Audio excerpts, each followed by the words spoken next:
Gaurko bideoan dokumentu bat zutabetan nola antolatu ikasiko dugu. Hortarako lehenik eta behin berria egunkaritik kopiatu dudan artikulu bat erabiliko dut. Garrantzitsua da artikulu horretako zati banatu nahi dudan zutabetan aukeratzea. Adibidez, normalan titularra edo azpititulua ez zaizkit interesatzen. Beraz, parrafoetara joango naiz eta hortik aurrerako guztia aukeratuko dut. Hemen amaieran artikulua idatzitako data eta artikuluaren egilea daude. Nik zutaben barruan sartu nahi ditut. Zutabetatik kanpo utzi nahiko nituzke, horieken nituzke aukeratuko. Behin aukeratuta dudanean, formatua zutabeak atalera joango naiz. Leiho berri bat irekiko du eta leiho honetan honako ikus dezakegu. Lehenik eta behin, zenbat zutabetan banatu nahi dudan. Beak defektuz batzuk ematen dizkit, zutabe bat, bi zutabe, 3, bi zutabe baino ezkerreko handigoa, bi zutabe baino eskuineko zutabe handiagoa. Nik adibidez, 3 zutabe aukeratuko dut. Hemen aukeratzen dutuan heinean, hemen eskuinean da, ikusten da nola geratuko litzateken. Vale? Nik esan bezala 3 zutabeko aukera bingo dut. Aplikatu honi esan edu zer eman dizkiduan 3 zutabe. Kasu honetan, hautatutakoari emango nizkioke 3 zutabe. Posible da ere, orrialde txuri bat aukeratu, eta hemen orrialde estilo aukeratuz gero, ja, artikulu berri bat idazteko zutabetan idatziko luke. Hau da, kopiatutako artikulu bat editatu berrean, artikulu berri bat idazteko baliagarria dago. Ondorengo gauza zabalera eta tarteak dira. Defektu zabalera automatikoa agertzen da.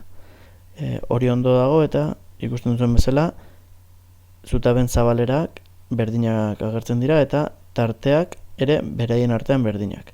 Kasu honetan 0,5 cm tarte ematen du, baina hau ere gure beharren arabera handitu daiteke. Ikusten duzue, bat handitzea dut, beste ere handitzen dela, eta gainera zutaben zabalera txikiten dela. Logikoa, tarte gehiago behar badut, zutabeak txikiagoak izan beharko dute. Nahi izan ez gero, pertsonalizatu ere egin dezaket. Hau da, lehenengo zutabea 4 cm-takoa nahi dut, bigarrengo handitze zait kasu horretan, eta hirugarrengoa gelditze da zegoen bezala. Lehenengo biak finagoak nahi ditut, eta hirugarrena nahi du zabalagoa. Vale? Ikusten duzu beti ere zentimetroekin jokatzen duela. Nik zabalera automatikoa jarriko dut eta lentzogen bezala geldituko da. Urrungo gauza marra bereizlea da. Marra bereizle hau zutabeen artean agertuko den marra vertikal bat da. Normalean edo askotan ez da erabiltzen, baina jakin hemendik egiten dela. Lehenik eta behin marra hori zemotetakoa izaten nahi dugun. Hau da, marra soil bat, puntukatua edo marratua. Adibidez, marratua aukeratuko dut. Marra horren zabalera zein izaten nahi dudan, hau da ze lodiera izango duen. Adibidez, puntu bateko lodiera emango diot. Eta urrungo aukera kolorea da. Hemen dauen kolorea hauek, betiko aukera dira, adibidez, nik kasu honetan urdinago aukeratuko dut. Azken aukera, marra honek saltuera hartuko duen. Hau da, goiti beraino joango den, 100 baldin bada, edo adibidez, 150 jartza dut, erdia bakarrik okupatuko du.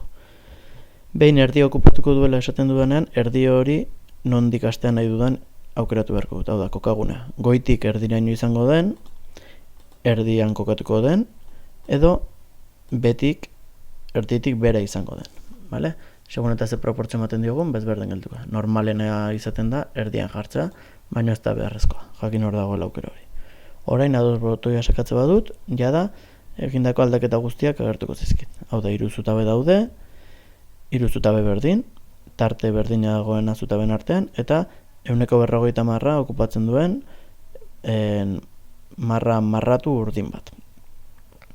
Ikusten duzue, jada sortuta daudela, zutabeak baino, honi oraindik hobekuntza txiki batzu sartuko dizkiot. Adibidez, parrafoak beti justifikatuta egotea gustatzen zait, txukunago gelditzen delako, eta adibidez hemen artikuluaren data eta idazlearen izena, adibidez, belztua jar nahi dut, edo lodiak, eta ezkerrera lerrokatuak.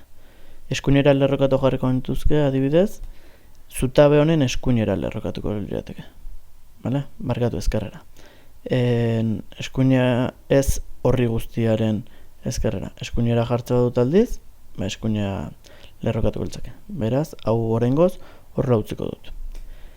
Azpititularra ere adibidez, justifikatua jartza politagoa gelditzen dela iruditzen zait. Eta azkenik, adibidez, titularra, zentratu jarriko dut. Vale? Orduan ikusten dut, lehen hasieran nuen artikulu horrek, orain bai, prentsako artikulu baten antza handiagoa duela. zoom pixka bat kentze badut, horri alde oso ikus dezakegu eta ikusten duzu hemen titularra, azpititulua eta artikulua 3 zutabetan banatuta, eta amaieran data eta artikuluaren idazlea zutabeen barruan. Horregatik daude hemen bestela egongo litzateke hau baino berago, hemen beran. Vale? Hau da zutabeekin lotuta azaldu nahi nuena, espero eta interesgarri izatea. Ondo izan.